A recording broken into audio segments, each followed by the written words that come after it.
December 21st, 1939, -40 degrees Celsius, the Kolar River, Finland. Colonel Konstantin Volkov raises his binoculars. His breath crystallizes instantly in the frozen air. Through the lenses he scans the tree line across the frozen river. Snow covers everything. The forest ahead looks empty, silent, dead. His intelligence officer stands beside him, stamping his feet against the cold. "Sir, our forward scouts report minimal activity. Perhaps 20 to 30 Finnish defenders in this sector. Maybe less." Volkov nods slowly. He's studied the maps. He knows the terrain. His regiment numbers 4,200 soldiers, artillery support, armored vehicles. The mathematics are simple. Overwhelming force against scattered resistance. How long to secure the eastern ridge? 3 hours, sir. 4 at most. Volkov lowers the binoculars. 3 hours. By nightfall, they'll control this sector. By week's end, they'll be in Helsinki. Stalin himself said the campaign would last 2 weeks. The colonel has no reason to doubt this assessment. What Konstantin Volkov doesn't know, what he cannot possibly know, is that one man is watching him right now. A farmer, 34 years old, 5 foot 3 inches tall. This farmer has never attended military academy. He carries no formal rank beyond private. He's using a rifle manufactured before the Great War. And in the past 21 days, this farmer has killed 47 Soviet soldiers. In 79 more days, that number will reach 505. His name is Alexei Vertinen. The Soviets will call him Valkoinen Kuolema, the White Death. But on this frozen morning in December, he is simply a hunter. Patient, invisible, waiting. This is the story of how one man's refusal to follow military doctrine created the most lethal sniper record in history. And the technique he used violated everything professional soldiers believed about warfare. To understand what Alexei Vertinen became, you must first understand what made him. Rautjärvi, Finland. Winter, 1918. The boy is 13 years old. His name is Alexei Vertinen. His hands are numb with cold. His mother, Kaarina, stands in the doorway of their small farmhouse. Behind her, his 2 younger brothers watch with wide eyes. Outside, snow falls steadily. It's been falling for 3 days. Kaarina holds out her hand. In her palm, 4 brass cartridges. They catch the dim light from the oil lamp inside. "This is all we have," she says. Her voice is steady, but Alexei hears the fear underneath. "Your father's rifle. 4 rounds. Winter is 6 months long, Alexei." The boy looks at the cartridges, then at his mother's face. His father, Juhani, died 3 weeks ago. The Finnish Civil War took him like it took thousands of others. No body recovered. No funeral. Just absence. Now it's January. The food cellar is nearly empty. 2 sacks of potatoes, some dried fish. Not enough. "We need meat," Kaarina continues. 4 shots is what we have. Do you understand what I'm telling you? Alexei understands. 4 shots. Maybe 4 rabbits if he's perfect. Maybe 3 if he's good. Maybe less if he's ordinary. And ordinary means his brothers go hungry. Ordinary means his mother makes impossible choices. He takes the cartridges. They're cold and heavy in his hand. "1 shot, 1 kill," his mother says. "Your father taught you. Waste nothing." Alexei walks into the forest alone. The rifle is too big for him. His father's Mosin Nagant, already old when Juhani carried it. The boy has fired it maybe 20 times in his life. Never at living animals, always at targets, tin cans, marks on trees. Now he's hunting for survival. The forest is silent under fresh snow. Alexei moves slowly. His father taught him that much. Patience, observation, don't rush. 3 hours pass. His feet are numb. His fingers ache. Then he sees movement. A rabbit 30 meters away near a fallen birch. Alexei raises the rifle. The iron sights are simple. 2 metal posts. He aligns them with the rabbit's head. The animal is still unaware. 1 shot, 1 kill. He exhales slowly, squeezes the trigger. The crack of the rifle shatters the silence. The rabbit drops. By sunset, Alexei returns home. 4 shots fired. 4 rabbits in his game bag. His mother cries when she sees them. Not from sadness, from relief. That night, eating thin rabbit stew, Alexei makes a promise to himself. He will never waste a shot. Ever. Every pull of the trigger must mean something. Must provide. Must protect. He doesn't know it yet, but this lesson will define his life. And in 21 years, it will define his war. Rautjärvi, 1930 to 1939. Alexei Vertinen grows up. The farmhouse remains small. The winters remain long. But he becomes a master of the forest. 20 years of hunting, squirrels, grouse, hare, sometimes fox, He learns every ridge, every hollow, every game trail within 15 kilometers. He learns patience the way other men learn trades, sitting motionless for hours, reading tracks in snow, understanding wind direction, light angles, animal behavior. He never uses a telescopic scope, iron sights only. What he can't see clearly, he doesn't shoot. His rule is simple: if the target is too far for iron sights, it's too far to guarantee a clean kill, and a wounded animal is a wasted shot. 1930. He marries Helena Niemanen, a practical woman, strong. She understands the demands of farm life, understands silence. Alexei is not a man of many words. Helena doesn't need them. 1931. Their son is born. They name him Tuomas. The boy grows up watching his father disappear into the forest before dawn, return after dark, sometimes with game, sometimes empty-handed, but never apologetic. The forest provides or it doesn't. You accept both. By 1939, Alexei has fired perhaps 10,000 rounds in his life, almost all at living targets. His accuracy is remarkable, though he never speaks of it. In his mind, accuracy is simply not missing, and missing is wasteful. November 1939. Helena is 5 months pregnant with their second child. Tuomas is 8 years old. The farm is ready for winter. Then the radio brings news. The Soviet Union has invaded Finland. November 30th, 1939. Day 1. The conscription notice arrives by military courier. Alexei is to report to his old unit immediately. 6th Company Jaeger Regiment 34. He served his mandatory 2 years a decade ago. Now they're calling everyone back. He packs simply. Extra socks, a spare shirt, his hunting knife. The old Mosin Nagant stays. He'll be issued a military rifle. The goodbye is brief. In the kitchen, Helena holds Tuomas. The boy is trying not to cry. "Will you come back?" Tuomas asks. Alexei kneels down, looks his son in the eyes. "I will try," he says. Honesty over comfort. "You're the man of the house now. Take care of your mother." Tuomas nods. Alexei stands. Helena is watching him. "Will you come back the same man?" she asks quietly. It's a different question than Tuomas asked. Alexei understands this. She's not asking if he'll survive. She's asking if war will change him, if the man who leaves will be the man who returns.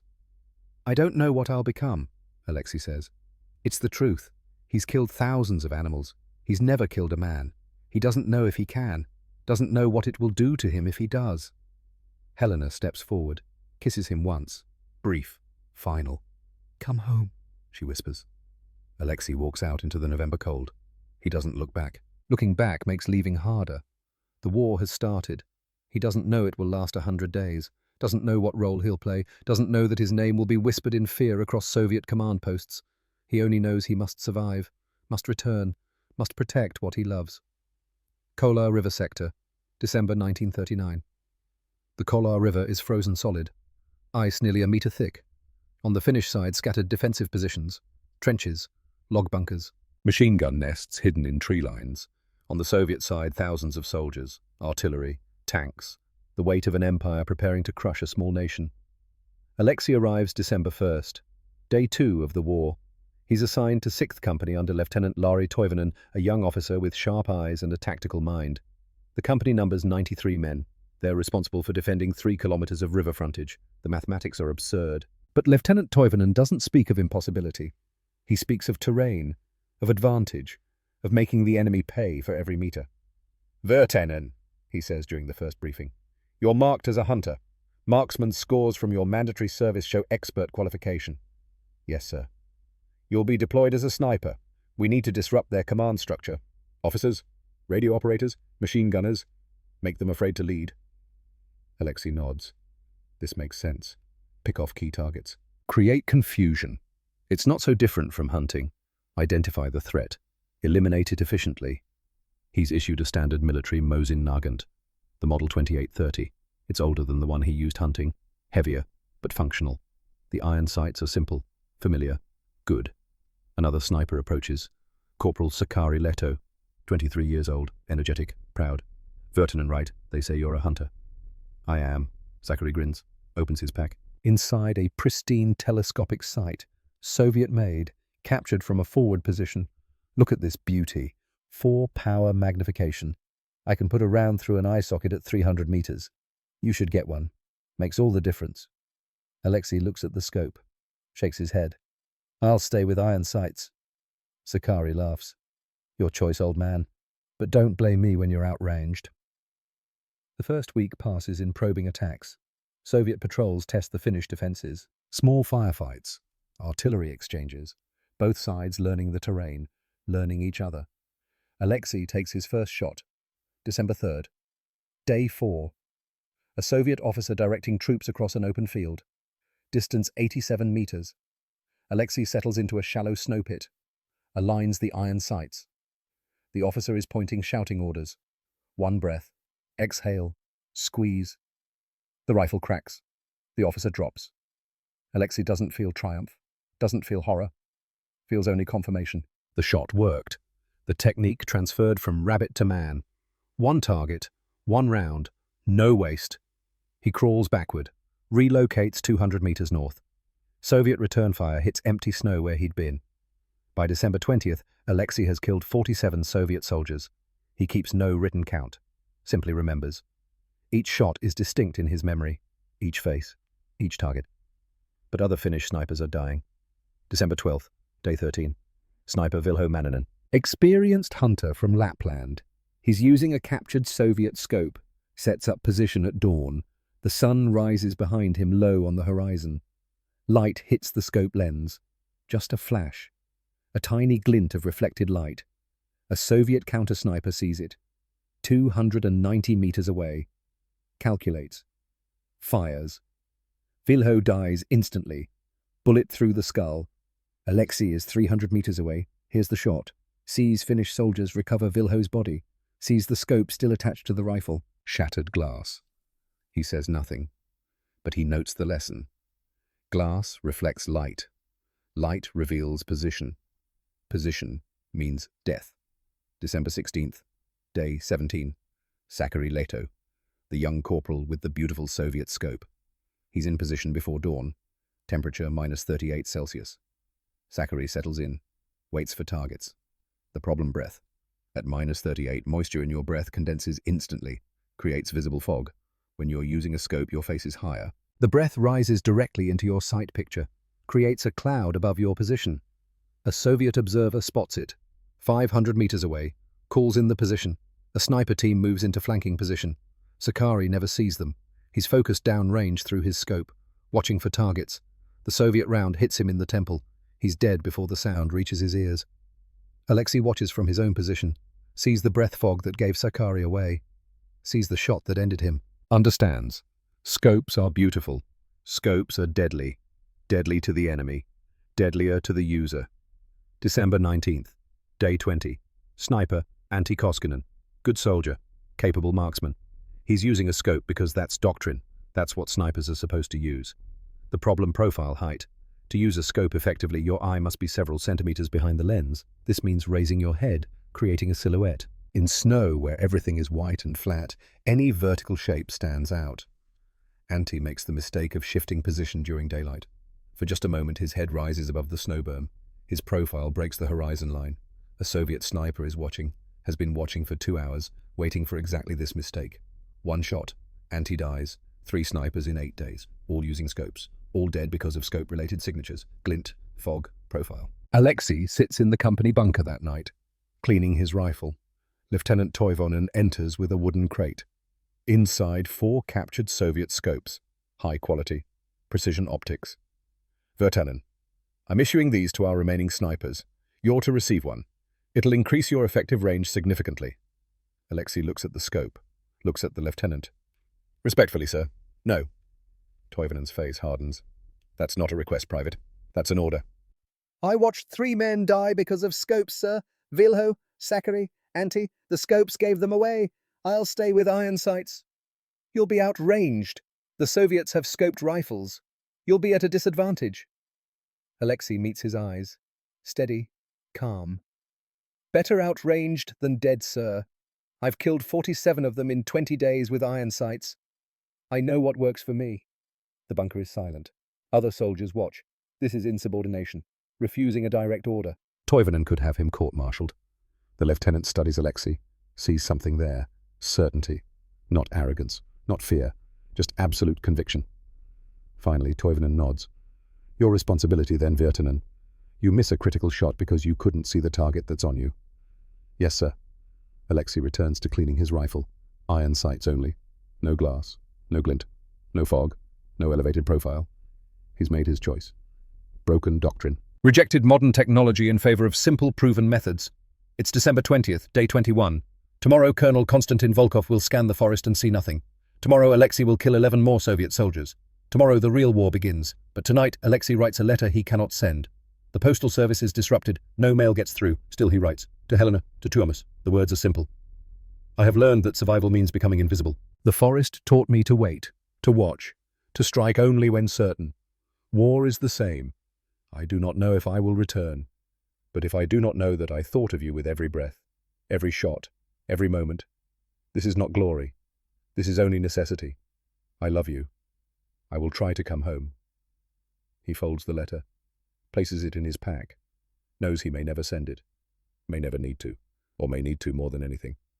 Outside, the temperature drops to -41, the coldest night yet. Somewhere across the frozen river, 4,000 Soviet soldiers prepare for tomorrow's assault. They have artillery, they have tanks, they have overwhelming numbers. They do not have Alexei Vertinen, not yet. But soon they will know his work, will fear the silence between shots, will die without ever seeing the hunter. The White Death is not yet born, but the farmer who will become him lies down to sleep, his rifle beside him, his promise to his family carved into his heart. One shot, one kill, waste nothing. Tomorrow the mathematics of war will begin to shift. One farmer against an empire, iron sights against ideology, patience against power. December 21st dawns cold and clear. Colonel Volkov raises his binoculars, sees empty forest. He has no idea what's watching back. December 21st, 1939, day 22. 4:30 in the morning. Alexei Vertinen wakes in darkness. The dugout shelter smells of earth and frozen canvas. Temperature outside -40 Celsius, inside perhaps -30. His breath forms ice crystals on the wool blanket. He doesn't light a fire, hasn't lit one since the war began. Smoke rises. Smoke is visible. Visible means dead. Breakfast is a piece of dried fish, hard as wood. He chews slowly, methodically. His body needs fuel. The cold devours calories. Last week, a Finnish soldier froze to death in his sleep, simply ran out of energy. The body shut down. Alexei eats, forces himself, drinks melted snow from his canteen. The water is so cold it hurts his teeth. 4:45. He performs maintenance on his rifle, works by touch in the darkness, checks the bolt action, smooth, no ice, verifies the iron sights are aligned. They are. This rifle is his life. He treats it accordingly. 5:30. First hint of dawn, grey light filtering through the forest. Alexei moves. He's wearing white winter camouflage, a snow smock over his uniform, white trousers, white hood. Against the snow, he's nearly invisible. Movement is what betrays you. So he moves like ice melts, slowly, inevitably, patient. His chosen position is 400 meters forward of the Finnish defensive line, a natural depression behind a fallen birch. He scouted this location 3 days ago, memorized the approach. The sight lines, the escape routes. The approach takes 57 minutes, 400 meters in nearly an hour. Normal soldiers would rush, speed over stealth, but Alexei learned patience from winter hunting. Rabbits don't appear on your schedule, you wait on theirs. 7:03. He reaches the position, settles in. The fallen birch provides cover. Snow has drifted against it. Natural, undisturbed. Alexei begins his preparation. First he compacts the snow in front of him. Uses his gloved hands to pack it solid. Loose snow kicked up by muzzle blast creates a visible cloud, a signature. Compacted snow prevents this. Second, he arranges his body to minimize profile. Lies prone. The rifle barrel extends just centimeters beyond the birch. His head is low, eye barely above the iron sights. Third, the critical adaptation. He scoops fresh snow into his mouth, lets it sit on his tongue.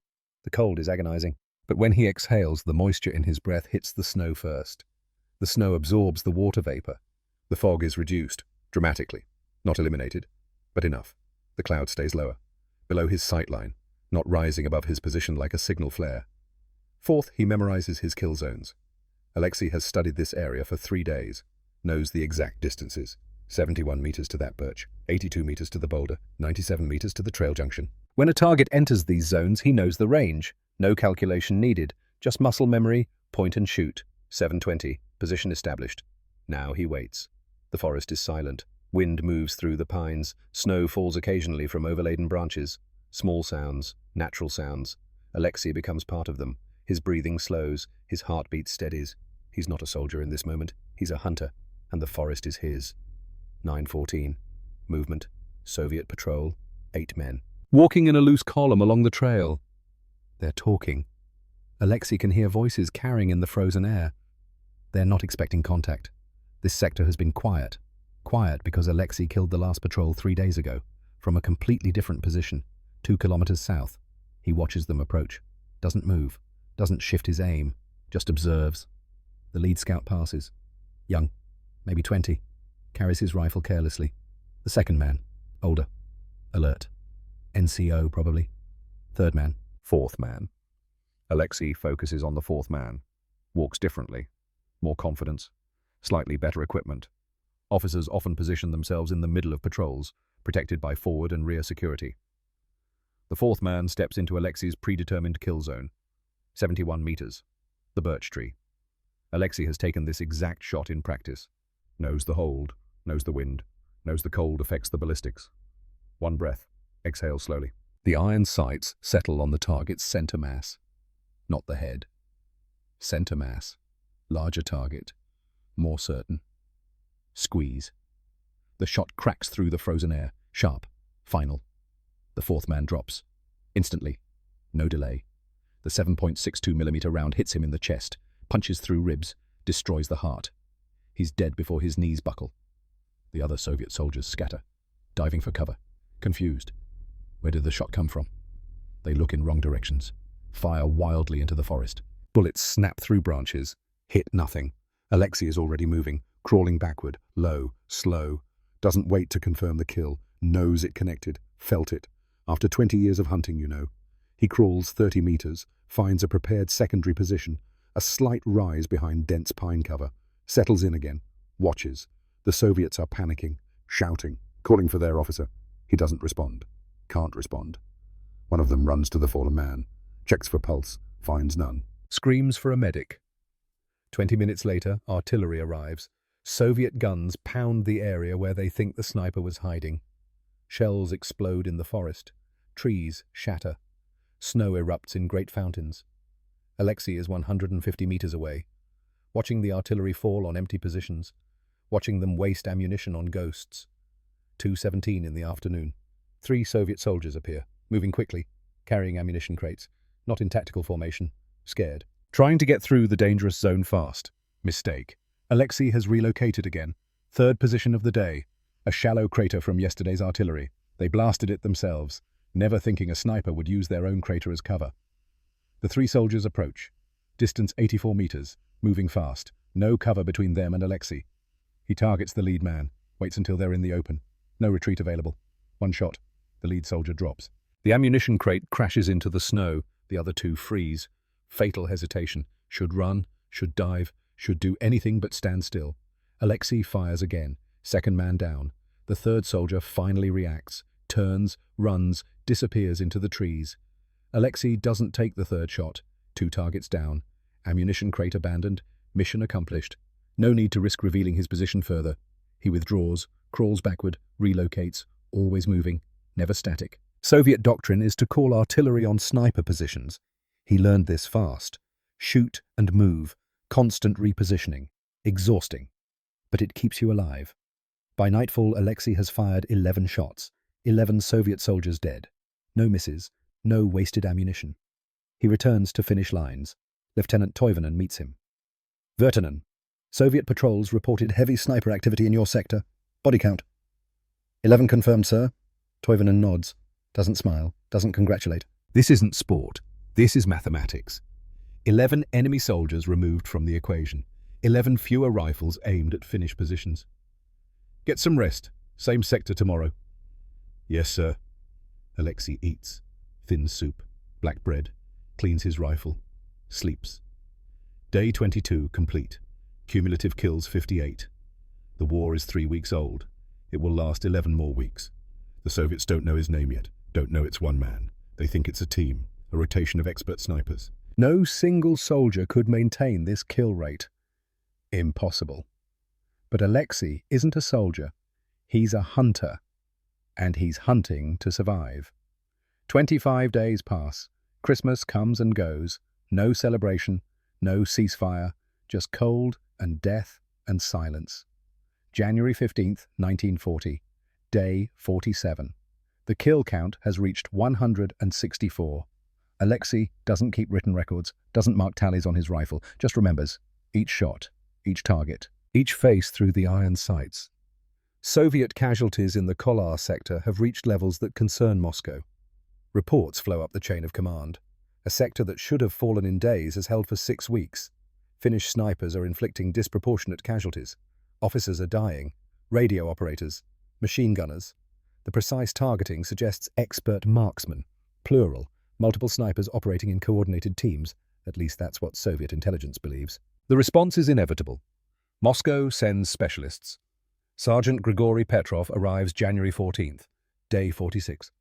He brings 8 men with him, all expert snipers, all veterans.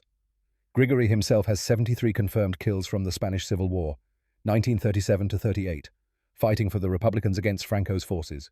He survived that war, learned his craft in the mountains of Catalonia. Now he's in Finland, hunting Finnish hunters. Colonel Volkov briefs him personally. Sergeant Petrov, welcome to Kolar. Your mission is simple. We have estimated 5 to 7 expert snipers operating in this sector. They're disrupting our advances, killing our officers, creating fear among the troops. I need them eliminated. Grigory studies the maps, plots the kill sites, calculates angles, ranges, patterns. How long have they been active? 6 weeks, approximately. Casualty count attributed to sniper fire. Volkov hesitates, checks his reports. Over 200. Grigory's eyebrows rise. 200 in 6 weeks, from 5 to 7 snipers. That's impressive. 30 kills per sniper, in winter conditions, against an enemy that knows you're hunting them. I'll need 2 weeks, Grigory says. Maybe 3. We'll flush them out, eliminate them one by one. Volkov nods. You have whatever resources you need. This is priority. January 15th, day 47. Grigory sets his trap. He's studied the kill patterns, identified a likely position, a ridge overlooking a supply route. If he were a Finnish sniper, he'd use this position. Perfect sight lines, multiple escape routes, natural cover. He places his 8 men in a careful ambush. 3 positions covering the ridge, overlapping fields of fire. If a Finnish sniper appears, they'll triangulate.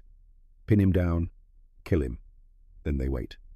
380 meters away, Alexei Vertinin observes. He's not on the ridge. He's watching the ridge. And he sees the trap, sees it clearly. The signs are subtle, boot tracks in wrong patterns. Too many tracks converging on the ridge. Soviet patrols don't move that way. Too coordinated, too purposeful. This is a setup. Alexei settles into his observation position, a hollow behind a granite outcrop, invisible. He watches the ridge through his iron sights, waits. 11 hours pass. Temperature drops to minus 43 Celsius. Most men would abandon the position, seek shelter. But Alexei learned patience from his mother.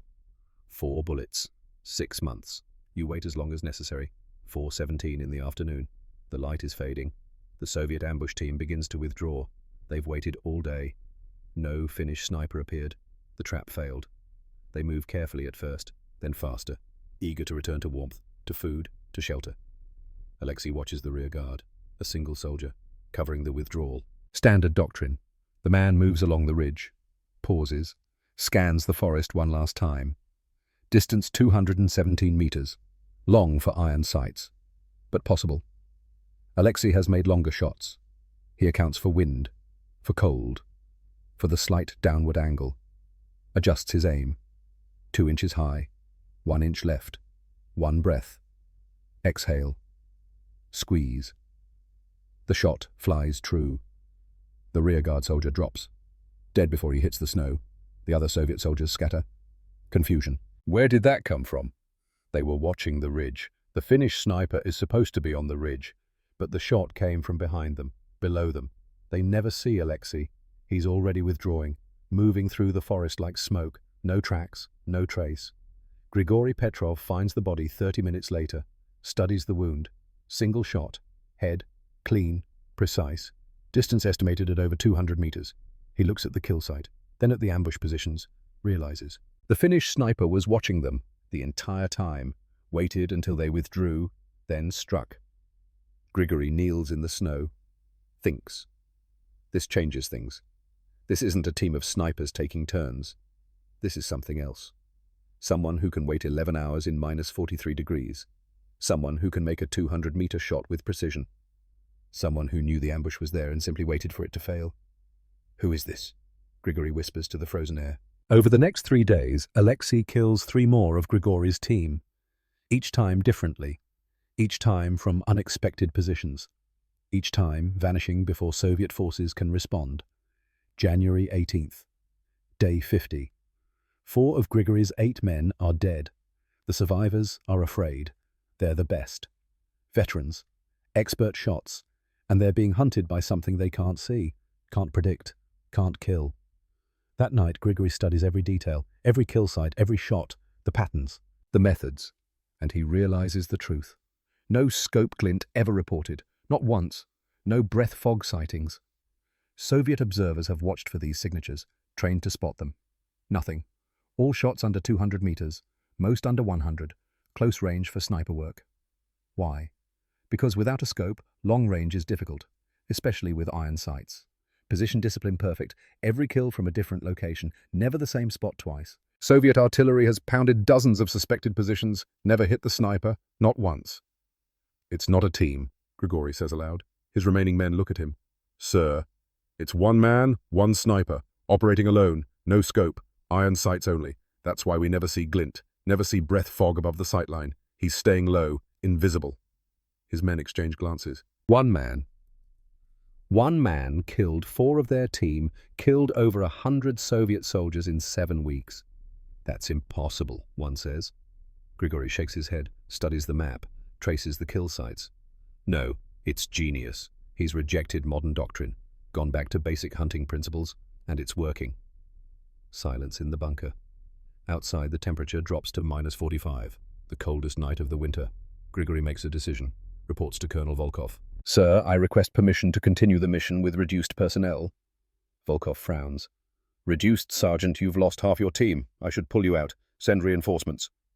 No, sir, respectfully. This isn't a numbers problem. This is one Finnish sniper. Exceptional skill. I need to hunt him alone. A large team is too visible, too predictable. I need to think like him, hunt like him. Volkov considers. This is irregular, but nothing about Kolar has been regular. 1 month, Sergeant. If you haven't eliminated this sniper in 1 month, I'm withdrawing you. Understood? Yes, sir. Bring me his weapon when you kill him. Yes, sir. Grigory Petrov becomes a hunter of hunters. Personal. Obsessive. This isn't duty anymore. This is pride. Professional pride. He's one of the best snipers in the Red Army. And somewhere in these frozen forests, a Finnish farmer with iron sights is making him look ordinary. Unacceptable. The hunt intensifies. February 14th, 1940. Day 77. Alexei's kill count has reached 312. The numbers are staggering. Impossible to verify if they weren't witnessed by other Finnish soldiers. Lieutenant Toivonen keeps careful records now. Other soldiers confirm the shots, the bodies, the results. 312 Soviet soldiers. 77 days. An average of 4 per day. Sustained. In winter. Against an enemy actively hunting him. But the toll is showing. Alexei is thinner. Exhausted. Sleep deprivation. Constant stress. The weight of 312 deaths. He still writes letters he cannot send. To Helena. To Tuomas. The words are darker now. I have become something I don't recognize. A machine that kills. Efficient. Precise. Empty. I see their faces. Every one. When I sleep, they wait for me. Young men. Frightened men. Men who wanted to go home. I tell myself this is necessary. Defense. Protection. But the ghosts don't care about justification. They simply accumulate. February 14th. Grigory Petrov has studied Alexei's patterns for 4 weeks. Learned them, memorized them, predicted them. He's found several positions Alexei uses regularly. Not frequently, but occasionally. Rotation sites in a larger pattern. Grigory selects one. A depression near a frozen stream. Good sightlines towards Soviet supply routes. Natural cover. Alexei has used this position 3 times in the past month, not on any schedule, but periodically. Grigory sets a mine. Pressure triggered. Covers it with fresh snow. Makes it invisible. Then withdraws. Waits. 2 days later, Alexei approaches the position. He's low on ammunition. Cached supplies in several locations. This position has a small store. 20 rounds. Hidden beneath a flat stone. He moves carefully. Always careful. Scans for tracks. For disturbances. For anything wrong. Something feels off. He can't identify what. Just instinct. Hunter's instinct. The forest feels wrong, smells wrong. Some subtle detail his conscious mind hasn't processed, but his subconscious recognizes. He stops, 30 meters from the cache, studies the area. There, the snow. Fresh snowfall 2 nights ago, 6 centimeters. But around the cache site, the snow sits differently, slightly compacted, then refluffed. Someone tried to make it look natural, almost succeeded. Alexei freezes. Doesn't move, barely breathes. Trap. This is a trap. He begins backing away, slow, careful. 1 step, 2 steps. The mine detonates, not under him, he's too far away. But shrapnel sprays outward, fragments of metal tear through the air. One piece catches his left shoulder, punches through the winter coat, through muscle, lodges against bone. Alexei gasps. Pain explodes through his arm. Hot, sharp, the first time he's been wounded in 77 days of war. He doesn't stop moving. Ignores the pain, crawls away from the blast site, into cover, behind a fallen tree, checks the wound, blood soaking through his coat. Not arterial, not immediately fatal, but bad. Needs treatment. He applies pressure, wraps it with a spare cloth. Crude field dressing. It will have to do. 400 meters away, Grigory Petrov hears the explosion. Smiles grimly. Got him. Maybe not killed, but wounded at least. The ghost bleeds. The ghost is human. Alexei makes it back to finish lines. 90 minutes of crawling, leaving a blood trail. Medics treat him. The shrapnel is removed, the wound cleaned, stitched. Lieutenant Toivonen visits. You need rest, Virtanen. Medical leave, at least a week. Alexei shakes his head. 2 days. I'll take 2 days. You're wounded. I can still shoot, still see, still think. 2 days. Toivonen sighs. Knows arguing is pointless. This man is driven by something beyond duty, something deeper. Fine, 2 days. Then you're back on rotation. That night a letter reaches Alexei, smuggled through the lines. Civilians fleeing the advance. From Helena. The paper is worn.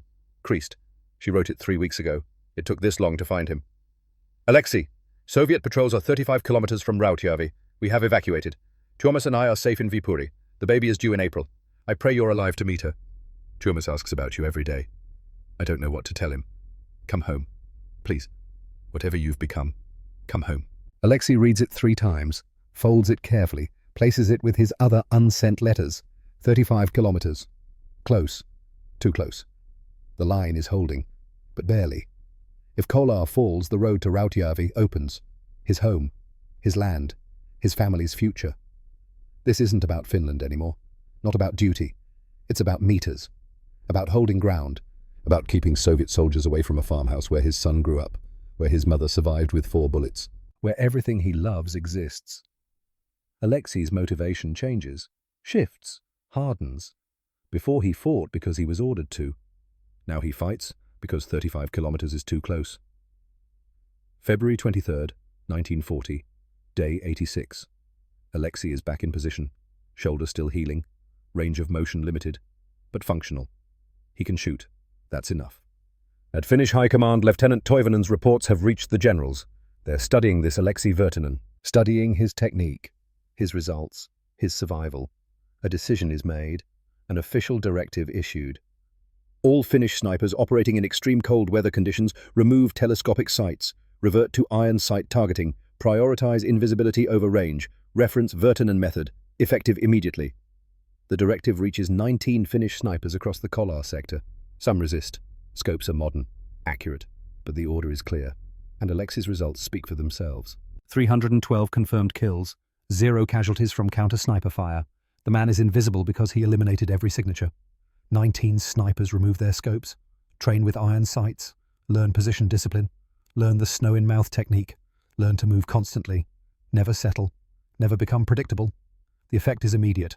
Soviet casualties spike. Sniper paralysis spreads through the Red Army units. Soldiers refuse to move during daylight. Patrols must be ordered under threat of punishment. Officers struggle to maintain offensive operations because their troops are terrified of invisible death. The Kolar sector, which Soviet commanders expected to overrun in 3 days, has held for 86 days. Finnish defenders outnumbered 8-1 inflict casualties at a ratio of 12-1. Much of this success comes from the psychological impact, the fear, the uncertainty. The knowledge that any moment, anywhere, death can arrive unannounced. Alexei trains 4 snipers personally, sits with them in the forest, teaches them. Position discipline over precision. You don't need to make impossible shots. You need to make certain shots and survive. Dead heroes don't defend anything. Invisible beats accurate. A miss from an invisible position is better than a hit that reveals you. The enemy can't kill what they can't find. Move after 3 shots. No exceptions. I don't care if you have perfect cover. I don't care if you think you're safe. 3 shots, then relocate. Soviet artillery will find you eventually if you stay static. The 4 students listen, learn, survive.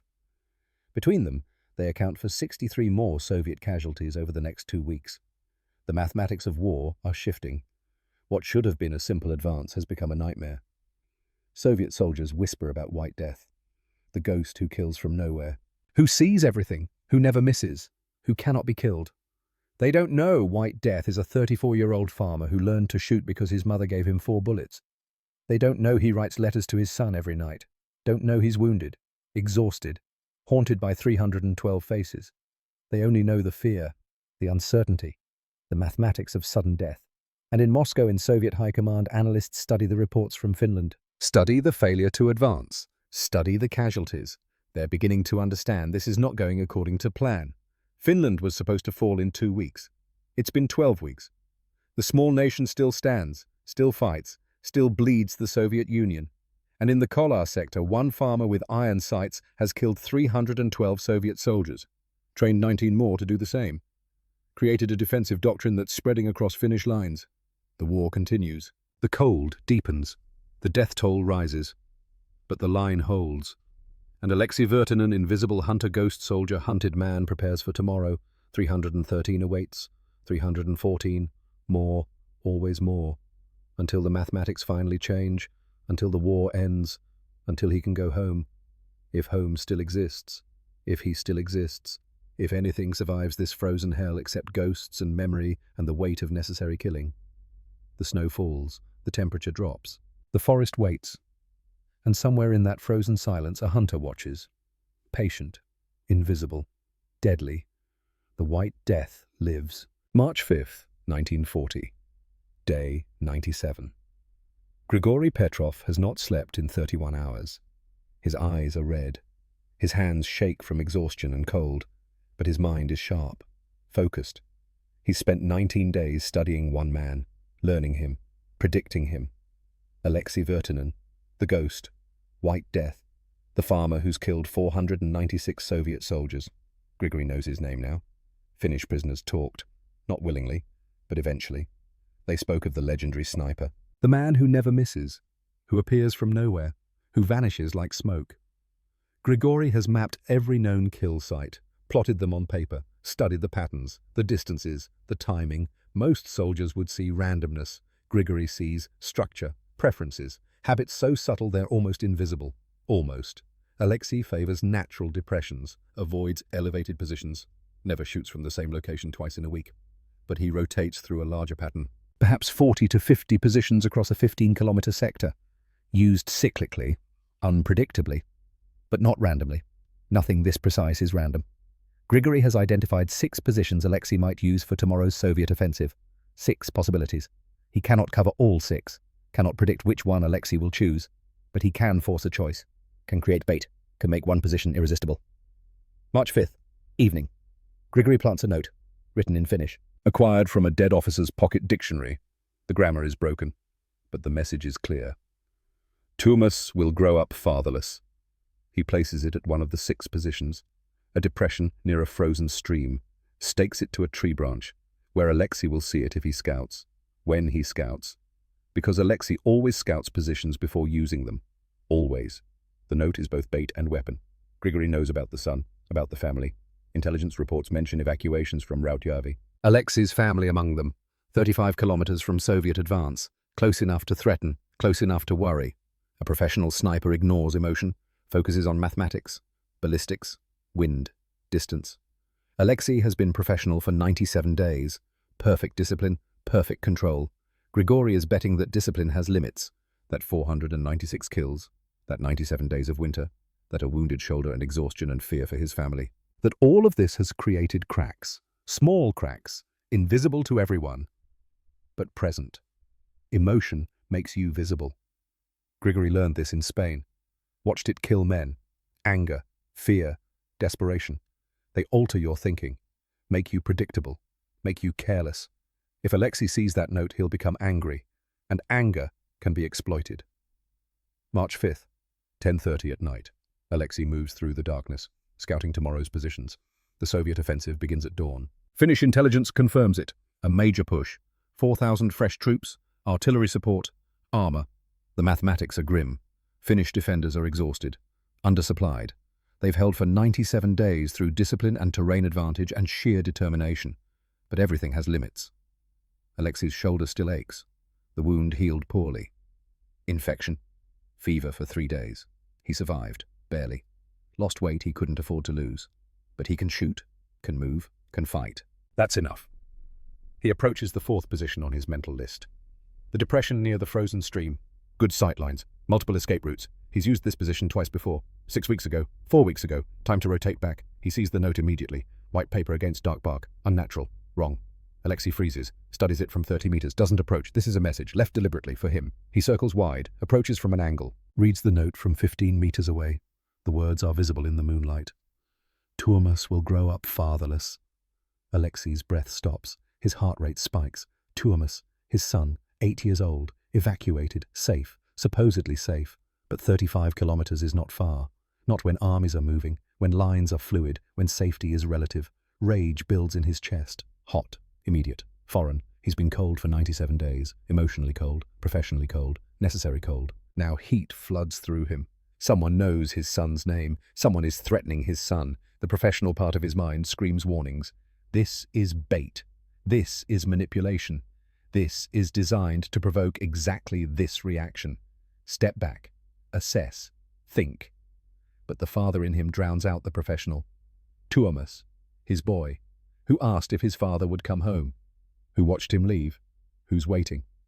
Alexei almost steps toward the note. Almost. His foot lifts, moves forward, then stops. Training. Instinct. 20 years of hunting. Something his father told him once. Something he told Tuomas. Anger makes prey run. Running prey get shot. Be the stone. Be still. Alexei forces himself to breathe, to think, to see. The snow around the note. Disturbed. Boot prints. Soviet boots. Not regular patrol patterns. Too deliberate. Someone placed this note carefully, recently, within the last 6 hours. Why? To provoke, to reveal, to make him emotional. Alexei backs away. Leaves the note. Doesn't touch it. Doesn't approach closer. This position is compromised. Burned. He'll use another. But the damage is done. The seed is planted. Tuomas's name in enemy hands. The threat, real or not. The fear. The anger. The emotion he suppressed for 97 days. It's loose now. Cannot be recaptured. Cannot be ignored. March 6th, 1940. Day 98. 4:30 in the morning. Alexei wakes from nightmares. Tuomas running. Soviet soldiers chasing. Alexei trying to shoot. The rifle jamming. The soldiers getting closer. Tuomas screaming. He jolts awake. Breathing hard. Covered in sweat despite the cold. It's just a dream. Tuomas is safe. Viipuri is secure. The nightmares aren't real. But the fear is real. The anger is real. And they're affecting him. Clouding his judgment. Making him visible in ways that have nothing to do with scope glint or breath fog. He performs his morning routine mechanically, eats, maintains his rifle, prepares his equipment. But his hands shake slightly, his focus wavers, his mind keeps returning to the note, to Tuomas, to the 35 kilometers. He writes a letter, another unsent message, to Helena, to Tuomas. If I don't return, I died protecting what I love. The mathematics are simple. 500 lives against 2, against 3 when the baby comes. I would trade 1,000 for you, 1,000,000. The equation is easy when the numbers have names, have faces, have futures. I love you. Tell Tuomas his father tried. He folds the letter, places it in his pack with the others. 38 now. A history of the war written in words never sent. Evidence of humanity persisting despite becoming a ghost. 7:15. Alexei is in position. Not the stream depression, a different location. A small crater, created by Soviet artillery 2 weeks ago. They blasted it themselves, creating cover for their enemy. Irony. Alexei uses it without appreciation. Just mathematics. The crater provides defilade, Soviet doctrine says, don't waste ammunition on previously shelled positions, so they won't shell this one again. Probably. He settles in, waits. The Soviet offensive begins at 8. He has 45 minutes, 7:40. Movement catches his eye. 410 meters away, a figure in Soviet winter camouflage, moving carefully, deliberately, not like regular infantry, like a hunter. Alexei watches through his iron sights. The figure stops, kneels, scans the terrain, looking for something, looking for someone, looking for Alexei. This is the counter-sniper, the one who wounded him, the one who left the note. Grigory Petrov. Alexei doesn't know the name, but he knows the skill, knows the dedication. This man has hunted him for weeks, studied him, nearly killed him. 410 meters. Extreme range for iron sights. Alexei has made longer shots, but rarely. And never while emotional, never while angry and afraid and distracted. The professional voice says, wait, let him pass. Don't take the shot. Too far, too risky. Emotion compromises accuracy. But the father's voice says this man threatened your son. This man knows Tuomas's name. This man must die. Grigory is in the open, exposed. The opportunity won't come again. Alexei makes his decision, aligns the iron sights. 410 meters, cold air, slight wind from the west. He compensates, holds high, holds left. His shoulder aches. His hands tremble minutely. His breathing is uneven. One breath, exhale. The sights settle. Not perfectly. Close, close enough. Squeeze. The shot cracks out. Alexei watches, sees it miss. High and right, 9 centimeters. The round snaps past Grigory's head. Close enough to hear, close enough to feel. Grigory drops, rolls, brings his scoped rifle up, scans, finds the source. The crater, sees movement. He fires. Through his scope. Precise. Professional. The bullet grazes Alexei's helmet. Tears through metal. Creates a furrow. The impact spins the helmet off. A second lower, and Alexei dies. Instead, the bullet cuts a deep gash across his scalp. Blood streams into his eyes. Pain explodes through his skull. Alexei drops below cover, hands shaking, vision blurred. He missed. First miss in 98 days. Emotion ruined the shot, made him visible, nearly killed him. 400 meters away, Grigory curses. His shot was perfect. Should have been fatal, but the target moved. Helmet shifted. Bullet grazed instead of penetrated. Both men retreat, wounded, frustrated, alive. Alexei crawls backward, blood soaking through his hair. He's leaving a trail, visible, must move, must relocate, must survive. He reaches a fallback position, binds his head with cloth. The bleeding slows, his hands shake. Not from cold, from realization. He let emotion dictate action, violated every principle, everything that kept him alive. But he's still here, still functional, still capable. He forces the emotion down, locks it away, becomes the ghost again. Empty, cold, effective. 8:15. The Soviet offensive begins. Artillery barrage. 30 minutes of sustained fire. Shells scream overhead. Trees explode. The earth shakes. Alexei stays low, waits. This is preparation fire. The infantry comes after. 8:47. The barrage shifts, walking deeper. The assault is beginning. Alexei raises his head, scans. Soviet infantry advancing, hundreds of them. Moving through the forest, cautious, spread out, disciplined. He begins his work. Methodical, efficient. The machine returns. The ghost operates. 9:17. First shot. Soviet officer, 103 meters, down. 9:41. Machine gunner, 91 meters, down. 10:33. Radio operator, down. 11:14. Squad leader, down. The mathematics continue. Each shot precise. Each target selected for maximum disruption. Officers, NCOs, specialists. Remove the structure. Create chaos. Alexei's count climbs. 497. 498. 499. 500. 11:47. He's fired 9 rounds since the offensive began. 9 Soviet soldiers dead. The assault in his sector has stalled. Troops pinned, afraid. Officers shouting orders that soldiers refuse to follow. Alexei aims at a Soviet lieutenant. Young, maybe 25, trying to rally his men. Distance 87 meters. Perfect range. One breath. Exhale. Squeeze. 501. The lieutenant drops. His men scatter. The assault breaks. They retreat, leave their dead, their wounded, their equipment. Alexei tracks another target. Ammunition carrier. Running. 83 meters, 502. A machine gun team. Setting up. Poorly concealed. One shot takes the gunner. 96 meters, 503. The loader tries to take over. Second shot. 504. A Soviet officer appears. Older. Experienced. Organizing a withdrawal. Coordinating fire and movement. Professional. Competent. Dangerous. Alexei settles the sights. 108 meters. The officer is moving. Leading. Making himself a target. Final shot of the day. Number 505. One breath. Exhale. Squeeze. The officer falls. 11:53.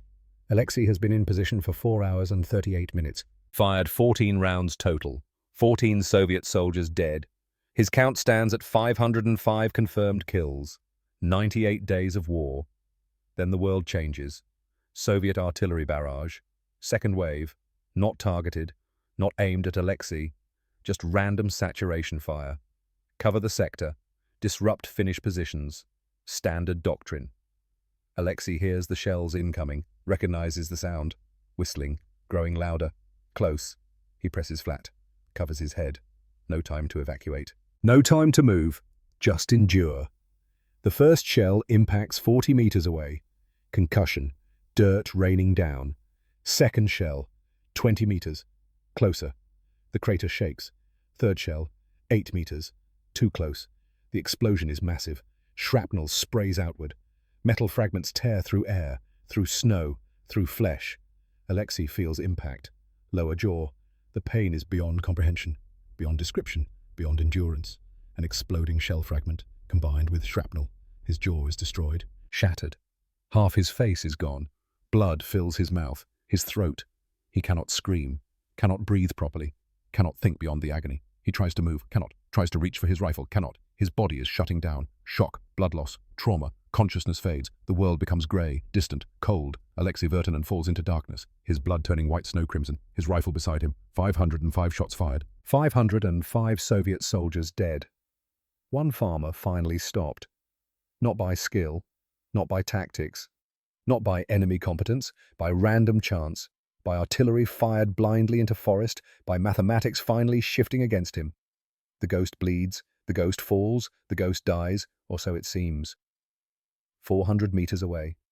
Grigory Petrov hears the artillery, watches the impacts, sees the devastation. One of those shells landed near the crater where movement was reported, where the ghost was hunting. He waits 30 minutes, until the artillery stops, until smoke clears, then moves forward, carefully. The ghost might be dead, might be wounded, might be waiting. He reaches the crater, sees the blood, fresh, significant volume, arterial spray, head wound probably, or major body trauma, sees the trail, drag marks. Finnish soldiers evacuated someone, recently, minutes ago. Grigory kneels, studies the blood pattern, the volume, the spray. This is catastrophic injury, survivable maybe, probably not. Not with that much blood loss, not in winter, not with Finnish medical supplies stretched thin. He searches for the rifle, finds nothing. The evacuation team took everything, weapon, equipment, body, everything except blood. Grigory stands, looks at the forest, the silent trees, the falling snow already covering the blood, covering the evidence, covering the ghost. Is he dead? Grigory doesn't know. Wants to believe yes. Needs to believe yes, but cannot confirm, cannot be certain. He returns to Soviet lines, reports to Colonel Volkov. Sir, artillery strike in suspected sniper position. Significant blood evidence. Evacuation confirmed. I believe the target is dead. Volkov studies him. You believe? Yes, sir. The blood volume suggests fatal trauma, but I did not recover the body. Cannot confirm absolutely. Then we remain vigilant. Yes, sir. But Grigory knows, feels it. The hunt is over. The ghost is gone. Dead or dying. The White Death has fallen. That night he writes in his journal. March 6th. Artillery engaged, suspected position. Blood evidence substantial. The Finnish sniper is most likely dead. If he survived, he will not fight again. Not with those injuries. The hunt concludes, not with my bullet, but concluded nonetheless. He was worthy, skillful, dedicated. I respect that. War makes enemies of men who might have been friends. He protected his people. I served mine. Now it ends. May he rest. If gods exist, if soldiers earn rest. Grigory doesn't know Alexei's name will haunt him. Doesn't know that in 2 years at Stalingrad, a Soviet shell will kill him. Doesn't know he'll die carrying a photograph torn from a Finnish newspaper. A blurry image of a farmer, a hunter, a ghost. Alexei Vertinen. The man he never confirmed killing. The opponent who earned his respect. But that's future. Unknown. Uncertain. Tonight, Grigory believes the ghost is dead. Believes the war in Kolar will finally shift. Believes the mathematics have changed. He's right about one thing. The ghost is gone. But not dead. Not quite. Not yet. March 13th, 1940. Day 104. Alexei Vertinen wakes. The transition is slow, painful, confusing. White ceiling. Antiseptic smell. Distant voices. Beeping machines. Hospital. He tries to speak. Cannot. His jaw. Remembers. The artillery. The fragment. The pain. Bandages cover his face. Heavy. Restricting. He breathes through his nose. Each breath painful. Each swallow agony. A nurse appears. Sees he's awake. Her eyes widen. She calls for a doctor. The doctor arrives. Older. Grey-haired. Exhausted. Private Vertinen. You're awake. Remarkable. We weren't certain you'd survive. The trauma was catastrophic. Alexei tries to ask questions. Cannot form words. Cannot move his jaw. Panic rises. The doctor sees it. Your jaw was destroyed. We've reconstructed what we could. Multiple surgeries, 7 days unconscious. The damage is permanent. You will not speak normally again. Possibly never. Eating will be difficult. But you're alive. Against all probability, you're alive. 7 days. Unconscious for 7 days. Alexei tries to process this. Failed. The morphine fog. The pain. The confusion. 7 days gone. The doctor continues. There's more news. The war ended this morning, March 13th. The Moscow Treaty was signed at dawn. Finland cedes territory, 10%, but remains independent, sovereign. The war is over, Private. You survived it. The war is over. 104 days, November 30th to March 13th. Alexei fought for 98 of those days, was unconscious for 6, woke the day peace came. Mathematics, timing, coincidence, meaningless. But noted, he's alive. The war is over. Finland survived. But at what cost? To him, to thousands, to everyone. A nurse brings paper and pen. Alexei's hands shake violently, but he can write. Barely. My family. The nurse smiles. Gentle, kind. They've been notified. Your wife is travelling here. Should arrive in 2 days. The roads are damaged. Travel is slow, but she's coming. She and your son. 2 days. Helena. Tuomas. Coming. Soon. He writes again. Baby. The nurse checks her notes. Your wife is 8 months pregnant, due in 2 weeks. The doctors advised against travel, but she insisted. Said her husband woke. Said she needed to see you. 8 months. The baby not born yet, due in 2 weeks. Alexei will meet his child, if he survives recovery. If complications don't kill him. If the mathematics allow. He writes one more question. My count. The nurse doesn't understand. Looks confused. The doctor does. Nods slowly. Your confirmed kill count stands at 505. Lieutenant Toivonen verified the records. Witnesses confirmed. 505 Soviet soldiers in 98 days, the highest in military history. You're being recommended for commendations, medals, recognition. 505. The number feels abstract, meaningless. 505 men who had families, who had futures, who died because Alexei was efficient, accurate, lethal. He doesn't feel pride. Feels only weight, the mathematics of death. But they threatened his family, threatened his home, threatened everything. He did what was necessary. Nothing more, nothing less. Alexei closes his eyes, sleeps. The morphine takes him. Dreams come. 505 faces, watching, waiting, accusing, forgiving, existing, haunting. He'll carry them forever. The ghosts he created. The price of survival. March 15th, 1940. Day 106. Helena arrives. Tuomas beside her. The boy has grown. Taller. Thinner. War ages children. Helena's belly is swollen. 8 months pregnant. 2 weeks from delivery, she travelled despite doctors' warnings, despite risk, because her husband woke, because he survived. They enter the hospital room, see Alexei, bandages covering most of his face. What's visible is swollen, discoloured, damaged. Helena's face remains composed, strong, but her eyes betray shock. This is not the man who left. This is someone else, broken, rebuilt, changed. Tumas freezes, stares, frightened. His father, unrecognizable, monstrous in bandages. The boy's instinct is to flee, but Helena kneels, takes Tuomas's hand, whispers, "That's your Isa. He came back, like you asked. He came back." Tuomas looks at his mother, at the bandaged figure, at the hands visible outside the blankets, rough, scarred, but familiar. The boy approaches slowly, reaches out, touches Alexei's hand. "Isa, did you protect us?" Alexei nods, cannot speak, cannot explain, cannot tell his son about 505, about becoming invisible, about the cost. He simply nods. "Yes, I protected you. With everything." Tuomas begins to cry. Relief, fear, love, confusion.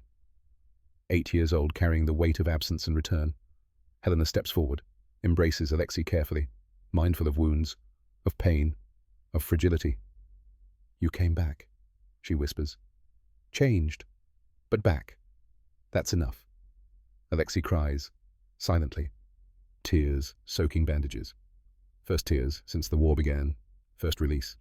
First acknowledgement that he's still human beneath the ghost. They stay 3 hours. Talk. Helena talks. Tuomas talks. Alexei writes responses. Slow, difficult, but communication.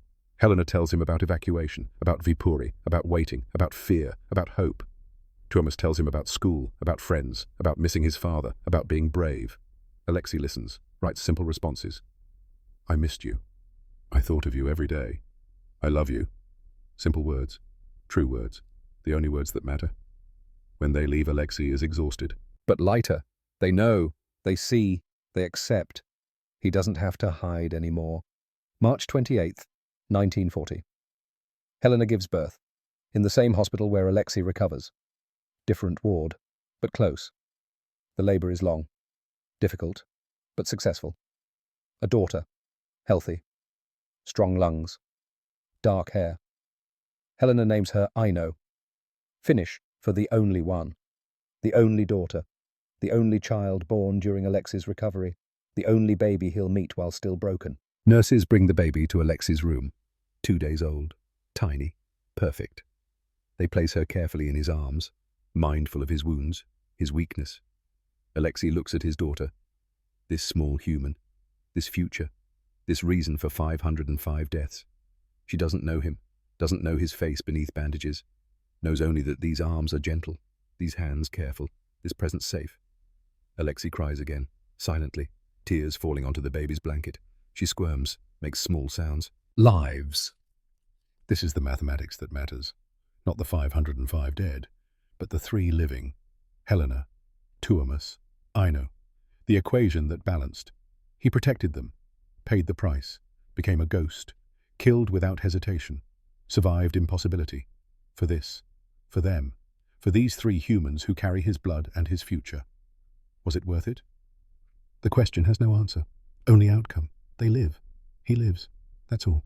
The weeks pass, surgeries continue, reconstruction, skin grafts. Attempts to restore function. The doctors do what they can, but the damage is permanent. Alexei will never speak normally, never eat solid foods easily, never look the same. The face he wore for 34 years is gone, replaced by scar tissue, reconstruction, evidence. May 3rd.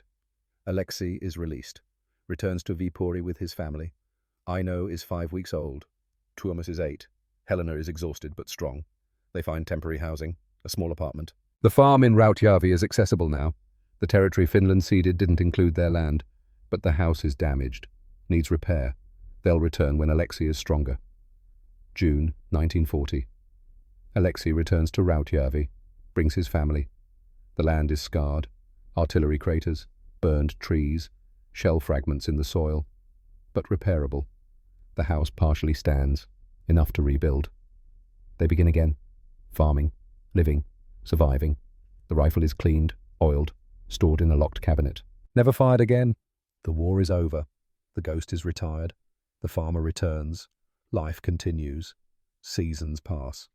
Alexei learns to communicate through writing, through gestures, through silence. Helena learns to read him, to understand, to translate for others. Tuomas grows, asks questions sometimes, about the war, about the killing. Alexei writes brief answers. Necessary. Defense.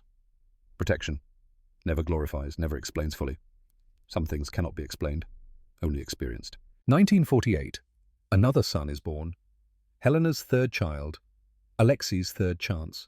They name him Zachary, after Corporal Zachary Leto, the young sniper killed by scope glint. First death Alexei witnessed. First lesson. The name is memorial. Remembrance. Acknowledgement that others died so Alexei could learn, could survive. 1953. Tuomas is 21, leaving for university. He asks his father one question. Final, direct. Isa, the 505. Do you regret them? Alexei considers, writes carefully. I regret the necessity, not the action. They threatened you, our home, our future. I stopped them, that's all. War creates impossible choices. I made mine. You live because they died. I cannot regret that, but I cannot celebrate it either. It simply is. The mathematics of survival. Tuomas reads it. Understands. His father killed 505 men, and it destroyed something inside him, but saved something outside him. Family, future, life. The years accumulate. Alexei farms, raises children, loves his wife, exists quietly. The nightmares continue. 505 faces, but they become familiar, expected, part of existence. He never forgives himself, not for killing, that was necessary. He never forgives himself for being good at it, for perfecting death, for finding efficiency in horror. 1978. Soviet Union invites Finnish veterans to Moscow. Reconciliation. Alexei declines. Has nothing to say to them. 1995. Documentary crew finds him. Wants to film the legend. Alexei refuses. Writes, I am not a legend. I was a farmer who killed. Leave me to my ghosts. 2002. Alexei Virtanen is 96 years old. His body fails. Heart, lungs, the mathematics of age. His family gathers. Tuomas. I know. Zachary. 11 grandchildren. They surround his bed. Hospital again. Tuomas holds his father's hand. Isa. Last words. Alexei gestures for paper. Writes slowly. Final message. I killed 505 men to protect you. The ghosts haunted me every day. But you lived. That's the only number that matters. Remember me as a farmer, not a killer.